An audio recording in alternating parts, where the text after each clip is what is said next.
शाहिद खोसो vlog YouTube channel में तव्हां सभिनी पहिरीं प्यारनि खे दिलि वारनि खे सिंधी भाउरनि खे ख़ुशि आमदीद। दोस्तों अॼु रिव्यू कंदासीं मेगा सोप सीरियल पंजाबी जंहिंजा अचण वारा एपिसोड धमाकेदार थियण वारा आहिनि। दोस्तों हसीना बेगम जेको सोचियो आहे बुरो गुलनार जे लाइ त बाबा खे करोड़ रुपयो कोन ॾींदुसि, हितां भॼी करे ॿाहिरि निकिरी करे जॾहिं मां हितां कमरे में निकिरी वेंदुसि पोइ इन खे हिकु ठेंगो बि न ॾींदुसि, यानी उहो हुन जे लाइ बुरो सोचियो वेठी आहे।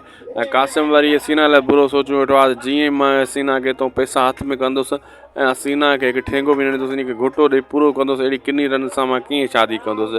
यानी हिक ॿिए जे लाइ दिलि में बुरो सोचियो वेठा आहिनि, पोइ इहे कामयाबु थींदा कॾहिं न थींदा दोस्तों।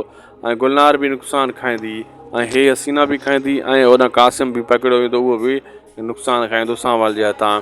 ऐं ॿियो दोस्तों तव्हांखे ॿुधाईंदो हलां ड्रामो तमामु जल्द फाइनल थियण वारो आहे ऐं होॾां जेको आहे सिकू इहो उन छोकिरी खे भॼाए वञी शादी कंदो, उहो कामयाबु थी वेंदो। उहा छोकिरी सिकू खे मिलंदी, रुंडे वारी धीउ रुंडो उन सां ॿधल आहे पंहिंजी धीअ सां। तव्हां ॾिठो दोस्तों अॼु वीडियो पोइ पंहिंजी पुॼाणी ते। अगरि तव्हांखे अपडेट सुठी लॻी त महिरबानी करे असांजे हिन यूट्यूब चैनल शाहिद खोसा व्लॉग खे ज़रूरु सब्सक्राइब लाइक शेयर कंदा।